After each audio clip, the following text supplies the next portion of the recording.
আসসালামু আলাইকুম। কয়েকদিন ধরে একটা বিষয় নিয়ে বেশ কথা হচ্ছে, সেটা হচ্ছে সাকিব আল হাসানের অবসরের বিষয়টা নিয়ে। সাকিবের অবসর নিয়ে অনেকেই অনেক কথা বলছেন। কেউ বলছেন যে সাকিব এখনই অবসর নিয়েছে, এটা ঠিক হয়নি, ও আরো কিছুদিন খেলতে পারতো জাতীয় দলে। আবার অনেকে বলছেন যে ও অবসর না নিলেও যেন ওকে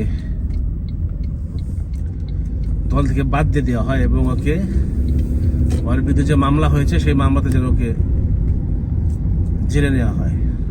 বিভিন্ন জন বিভিন্ন কথাবার্তা বলছেন। আসলে সাকিবের বিরুদ্ধে যে মামলাটা হয়েছে ওই মামলাটা কতটুকু বিশ্বাসযোগ্য সেটা কিন্তু আমরা সকলেই জানি। যে সাকিব একজন ক্রিকেট খেলোয়াড়, সে কি কখনো খুনের নির্দেশ সে দিতে পারে? এটা তো একটা ছোট বাচ্চা, সেও খুব ভালো মতো বলতে পারবে। এই একটা অহেতুক একটা রাজনৈতিক মামলায় একটা বাংলাদেশের একটা খ্যাতিমান প্লেয়ার, শুধু বাংলাদেশের খ্যাতিমান প্লেয়ার না, সে সারা বিশ্বেরই একজন নামকরা প্লেয়ার এবং সে একজন সেরা অলরাউন্ডার। সে প্রায় দীর্ঘদিন যাবৎ আপনার বলেন 3টি ফরম্যাটেই কিন্তু সে 1 নম্বর অলরাউন্ডার ছিল দীর্ঘদিন যাবৎ। তো এরকম একটা প্লেয়ারকে যদি মিথ্যা মামলা দিয়ে হেনস্থা করা হয় তাহলে সেই ব্যাপারটা হবে অত্যন্ত দুঃখজনক।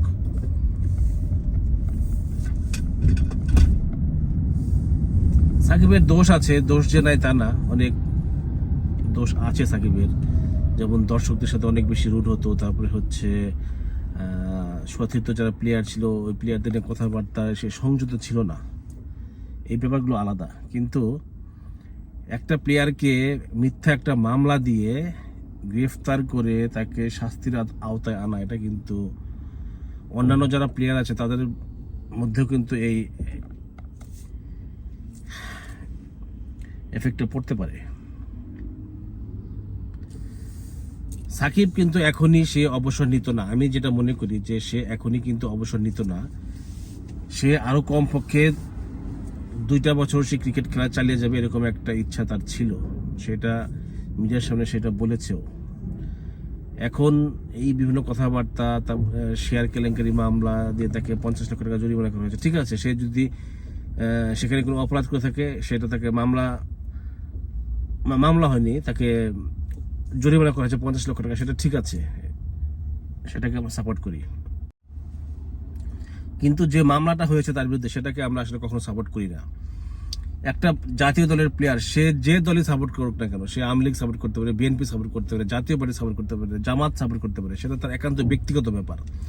এই রাজনৈতিক ব্যাপার নিয়ে একটা প্লেয়ারের প্রতি ক্ষোভ ছাড়া কখনো ঠিক না। আর আরেকটা, বাংলাদেশ গভর্নমেন্টের আরেকটা নিয়ম করা উচিত, সেটা হচ্ছে যে একটা জাতীয় দলের প্লেয়ার জাতীয় দলে খেলা অবস্থায় সে কখনোই কোনো রাজনৈতিক দলের সাথে সে যুক্ত হতে পারবে না। এটা একটা নিয়ম করা উচিত বাংলাদেশ গভর্নমেন্টের। এখন এখানে সাকিব যেহেতু নিয়মটা আছে, সে যেহেতু রাজনীতি করতে পারছে, তো সেখানে তো তারা করবে, এটা তো তাদের দোষের কিছু না।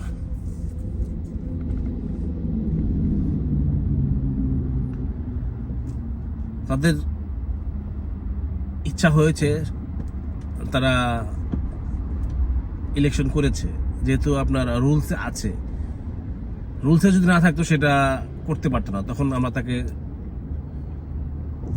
কিছু বলতে পারতাম না। এখন সাকিব ইন্ডিয়াতে আছে, সে ইন্ডিয়াতে একটা টেস্ট ম্যাচ খেলছে।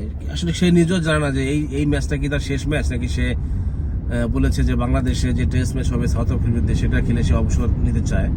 তো সে নিজেও জানে না যে সে বাংলাদেশে ব্যাক করবে কিনা, কারণ সে নিজেই মনে করছে যে বাংলাদেশে ব্যাক করাটা তার জন্য সেফটি না। সে যদি বাংলাদেশে ব্যাক করে তাকে গ্রেফতার করা হবে, গ্রেফতার করে তাকে জেলে নেওয়া হবে, এরকম একটা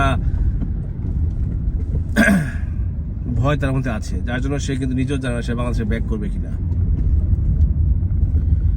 এখন এই ব্যাপারগুলো যেহেতু কোনো রাজনৈতিক দল এখন ক্ষমতায় নাই, আমার মনে হয় যে যারা ক্ষমতায় আছেন, যারা এইসব ব্যাপারগুলো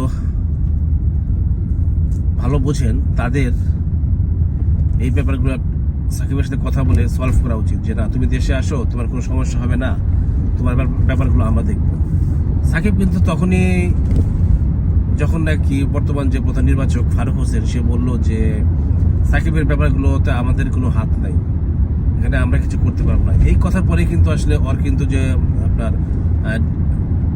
মতামত কিন্তু চেঞ্জ হয়ে গেছে, ঠিক না? ও আগে বলেছিল যে সাউথ আফ্রিকা যে ওর লাস্ট টেস্ট ম্যাচে খেলবে, কিন্তু যেই ফারুক হোসেন বললো যে এখানে তার কোনো হাত নেই, সে কিছু করতে পারবে না, সে অসহায়, তারপরে কিন্তু সাকিব আসলে তার মাইন্ড চেঞ্জ করেছে। সে বলেছে যে সে সম্ভবত এটাই তার শেষ টেস্ট ম্যাচ হতে চলেছে, সে বাংলাদেশে ব্যাক করবে কিনা তার কোনো নিশ্চয়তা এখন নাই।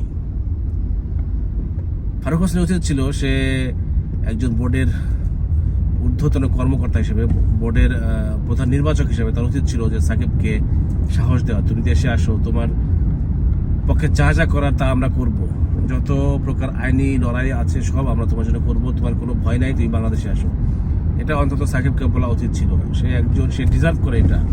সে প্রায় আপনার 17-18 বছর যাবৎ বাংলাদেশ দলে খেলছে, এই দীর্ঘদিন যাবৎ বাংলাদেশে খেলছে। এটা কিন্তু যেন তেন একজন প্লেয়ারের পক্ষে কিন্তু এই দীর্ঘ সময় একটা দলে কন্টিনিউ করা কিন্তু সম্ভব না, এবং সে প্রায় দীর্ঘ 13-14 বছর কিন্তু 3টা ফরম্যাটেই সে 1 নম্বর অলরাউন্ডার ছিল। তো এরকম একটা প্লেয়ারকে কিন্তু বাংলাদেশের ক্রিকেট বোর্ড থেকে অবশ্যই সাপোর্ট দেওয়া উচিত বলে আমি মনে করি।